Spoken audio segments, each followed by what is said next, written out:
बातमीपत्रात आता पाहूयात गल्लीपासून ते दिल्लीपर्यंतच्या ताज्या घडामोडींचा धावता आढावा। निवडणुकीतील बंडखोरांचे बंड शमवण्यासाठी पक्षांकडून प्रयत्न सुरू आहेत। महायुतीच्या काही मतदारसंघातही बंडखोरी झाली असून आम्ही त्यांच्याशी चर्चा करत आहोत असं देवेंद्र फडणवीस यांनी सांगितलं आहे। उमेदवारी अर्ज मागे घेण्याच्या दिवसांपर्यंत महायुतीच्या जागांवर दाखल झालेले क्रॉस फॉर्म मागे घेतलेले असतील असंही फडणवीस यांनी सांगितलं। यावेळी त्यांनी राज ठाकरे यांनी व्यापक हिंदुत्वाची भूमिका घेतली असंही म्हटलं।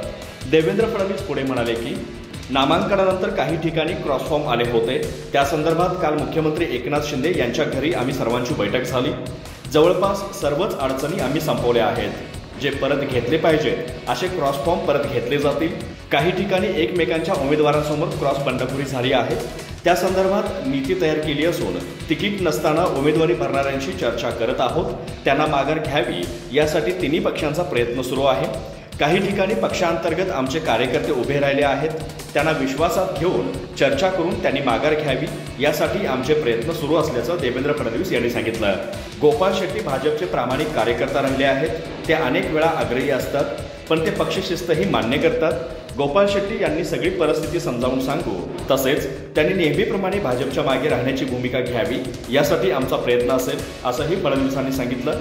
मी राज ठाकरेंचा आभारी आहे, त्यांच्या शुभेच्छा नम्रपणे स्वीकारतो, पण महाराष्ट्रात भाजपचे सरकार येणार नसून महायुतीचं सरकार येणार आहे आणि महायुतीचाच मुख्यमंत्री असेल ही काळ्या दगडावरची पांढरी रेघ आहे असा विश्वास फडणवीस यांनी व्यक्त केला।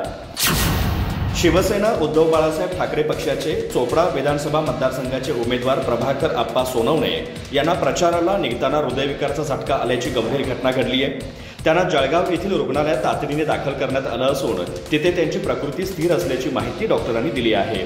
यासंबंधीच्या वृत्तानुसार प्रभाकर सोनवणे हे गुरुवारी सकाळी जळगाव येथून चोपड्याला प्रचारासाठी जात होते। रस्त्यात ममुराबाद गावालगत त्यांना गाडीतच हृदयविकाराचा झटका आला।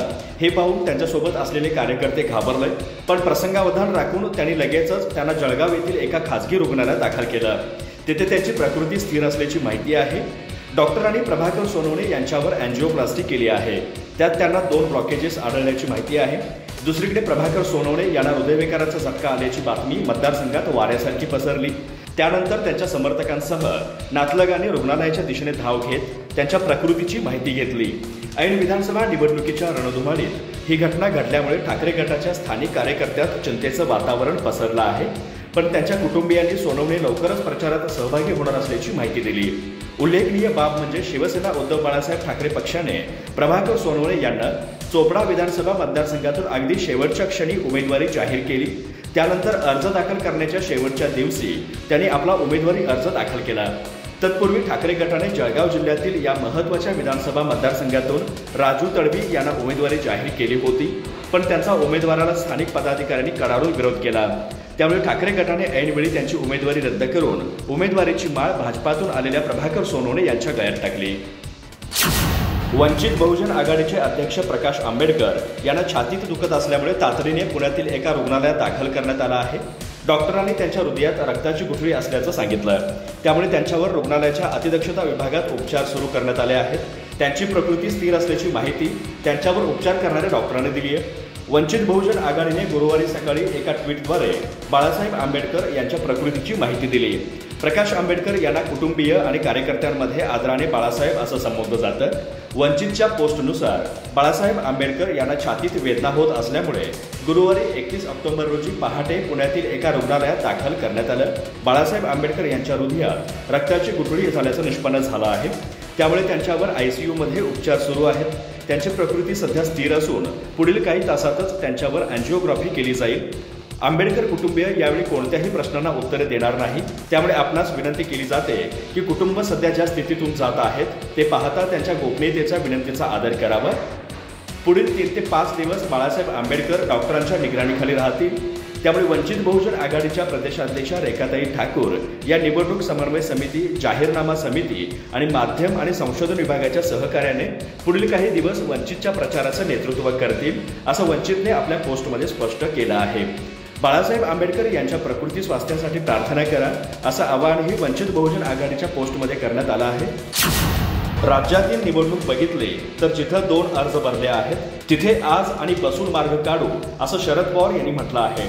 लोकांनी पाठिंबा द्यावा अशी परिस्थिती निर्माण करतील. राहुल गांधी, मी असेल आणि शिवसेना एकत्र येऊन प्रचाराची मोहीम 6 तारखेपर्यंत सुरू होईल.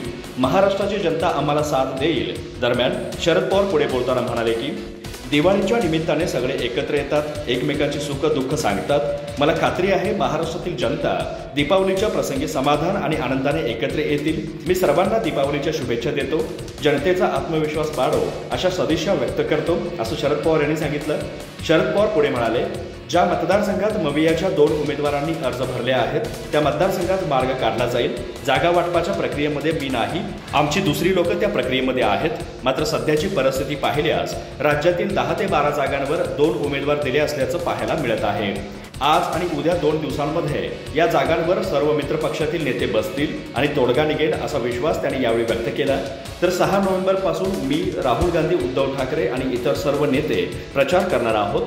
राज्यातील जनता आम्हाला साथ देईल. तर सिंचन घोटाळ्यावर प्रश्न केला असता आज चांगला दिवस आहे म्हणत त्यांनी बोलणं टाळलं.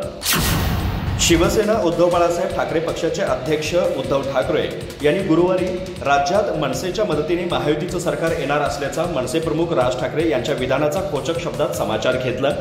राज्याचा पुढील मुख्यमंत्री मनसेच्या मदतीने होणार असेल तर राज्यात भाजपला 50हून कमी तर मनसेला 150 जागा मिळतील असा त्याचा अर्थ होतो, असंही ते म्हणाले. संजय राऊत गुरुवारी सकाळी पत्रकारांशी संवाद साधताना म्हणाले, विधानसभा निवडणुकीत कुठे नरकासूर वळवळत असतील तर या राज्यातील मतदार राजा त्याला त्याची जागा दाखवेल. महाराष्ट्रातील जनतेला यापुढे सुखाचे दिवस यावे यासाठी आमचे महाविकास आघाडीचे प्रयत्न राहतील. वातावरण अत्यंत पोषक आहे. कुणी काहीही म्हणू द्या, पुढल्या दिवाळीला राज्यात महाविकास आघाडीचं सरकार असेल आणि राज्यातील जनतेच्या मनातील आनंद अधिक द्विगुणित झालेला असेल. राज्यात आमच्या मदतीने महायुतीचं सरकार येईल. या राज ठाकरे यांच्या दाव्याचाही संजय राऊत यांनी यावेळी समाचार घेतला. ते म्हणाले, त्यांची 100 ते 150 जागा लढवून आणि त्या जिंकण्याची तयारी असेल तर पाहू.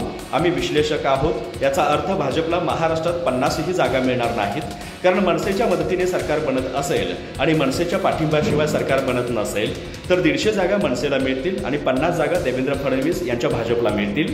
खरं म्हणजे मुख्यमंत्रीच त्यांचा व्हायला पाहिजे. या गोष्टी गमतीजमतीच्या आहेत. मागील 25 वर्षांपासून राजकारणातले असे विनोद अनुभवत आहोत. महाराष्ट्रात फडणवीस किंवा अमित शहांना मदत करणं हा महाराष्ट्रातील जनतेच्या भावनांचा अपमान करणं आहे, असंही ते म्हणाले. विधानसभा निवडणुकीसाठी तिकीट न मिळाल्याने महाविकास आघाडी आणि महायुतीतील अनेक इच्छुक उमेदवारांनी बंडखोरी करत अपक्ष उमेदवारी अर्ज भरला आहे. उमेदवारी अर्ज मागे घेण्यासाठी 4 नोव्हेंबर शेवटची तारीख आहे. त्यामुळे महायुती आणि महाविकास आघाडीकडून बंडखोरी रोखण्यासाठी जोरदार प्रयत्न सुरू आहेत. महाविकास आघाडीच्या वतीने बंडखोरांना विधान परिषदेची आमदारकी किंवा महामंडळ देण्याचं आश्वासन दिलं जात असल्याचं बोललं जात आहे. विधान परिषदेच्या राज्यपाल नियुक्ती आमदारांच्या 12 जागा आहेत. महायुतीने त्यातील 7 जागा अलीकडेच भरल्या तर 5 जागा रिक्त आहेत. महाविकास आघाडीची सत्ता आल्यास त्या 5 पैकी एका जागेवर तुम्हाला संधी देऊ असं बंडखोरांना सांगितलं जात आहे. काँग्रेसचे महाराष्ट्र प्रभारी रमेश चेन्नीथला आणि अशोक गेहलोत हे बंडखोरांशी चर्चा करत आहेत. रमेश चेन्नीथला यांच्याकडून राज्यातील 36 बंडखोर व्यक्तींशी फोनवर चर्चा करून अर्ज मागे घेण्याची विनंती करण्यात आली आहे. निवडणूक जिंकण्यासाठी पक्षाला तुमच्या मदतीची गरज असून पक्ष सत्तेत आल्यावर तुम्हाला योग्य तो न्याय दिला जाईल असं आश्वासन देखील चेन्नीथला यांच्याकडून बंडखोरांना दिलं जात आहे. शिवसेना उद्धव बाळासाहेब ठाकरे पक्षातील बंडखोरांशी संजय राऊत चर्चा करत आहेत. तर राष्ट्रवादी काँग्रेस शरदचंद्र पवार पक्षातील बंडखोरांना थंड करण्यासाठी शरद पवार, जयंत पाटील आणि सुप्रिया सुळे प्रयत्न करत असल्याचं सांगितलं जात आहे. या तिन्ही पक्षांकडून बंडखोरांना विधान परिषदेची आमदारकी आणि महामंडळ देण्याचं आश्वासन दिलं जात असल्याचं म्हटलं जात आहे. परंतु बंडखोरांची समजूत काढण्यात पक्षश्रेष्ठींना किती यश मिळतं हे 4 नोव्हेंबर रोजी स्पष्ट होईल. विधानसभा निवडणुकीत उमेदवार द्यायचे की नाही या संदर्भात चर्चा करण्यासाठी मराठा आंदोलनाचे नेते मनोज जरांगे पाटील यांनी आज बैठक बोलावली आहे. त्यांच्या निर्णयाकडे संपूर्ण राज्याचं लक्ष लागलंय.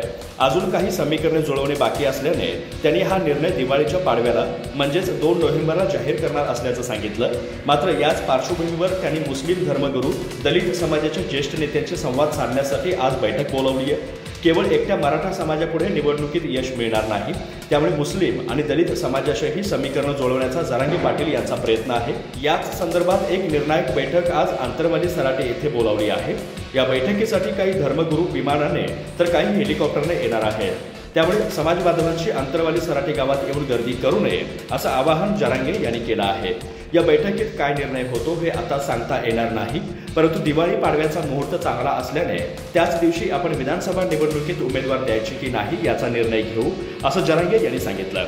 दलित, मराठा, मुस्लिम शहाणे होणे गरजेचं आहे, तरच आमचे उमेदवार निवडून येतील. कधी चेहरा न बघितलेली शेतकऱ्यांची मुले आमदार होतील, मुस्लिम समाजातील मुलांनाही आमदार मंत्री होता येईल. हे सुंदर स्वप्न पूर्ण होण्यासाठी ही समीकरणे जुळवायला हवी. त्यासाठी बैठक घेत असल्याचे मनोज जरांगे पाटील यांनी म्हटलं आहे. राष्ट्रवादी काँग्रेसचे आमदार अमोल मिटकरी यांनी अजित पवारांची नक्कल केल्याच्या मुद्द्यावरून शरद पवारांवर निशाणा साधला आहे. शरद पवारांशी संबंधित प्रत्येक कार्यकर्ता त्यांना आपल्या वडिलांच्या भूमिकेत पाहतो, त्यामुळे बापाने मुलाची मिमिक्री करणं हे दुःखदायक आहे. अजित पवारांच्या भावनांचे राजकारण होणे हे फार वेदनादायी आहे, असंही ते म्हणाले. राष्ट्रवादी काँग्रेस शरदचंद्र पवार पक्षाचे अध्यक्ष शरद पवार यांची मंगळवारी बारामती विधानसभा मतदारसंघातील कन्हेरी येथे एक सभा झाली. या सभेत शरद पवारांनी अजित पवारांच्या कथित रडगाण्याची नकल केली. त्यांच्या या नकलेचा व्हिडिओ सोशल मीडियावर व्हायरल झाला. त्यानंतर अजित पवारांनी या प्रकरणी त्यांच्यावर पलटवार केला. त्यानंतर आता राष्ट्रवादीचे आमदार अमोल मिटकरी यांनीही पवारांवर निशाणा साधला आहे. अमोल मिटकरी म्हणाले, शरद पवारांची कृती त्यांना मानणाऱ्या प्रत्येकासाठी वेदनादायी आहे, कारण शरद पवारांशी संबंधित प्रत्येक कार्यकर्ता त्यांना आपल्या बापाच्या भूमिकेत पाहतो. त्यामुळे बापाने मुलाची मिमिक्री करणं हे प्रत्येक कार्यकर्त्यासाठी दुःखदायक आहे. अजित पवारांच्या भावना खऱ्या होत्या, त्यात कोणतंही राजकारण नव्हतं, त्यामुळे ते व्यक्त झाले. परंतु त्यांच्या भावनांचं राजकारण होणं हे फार वेदनादायी आहे.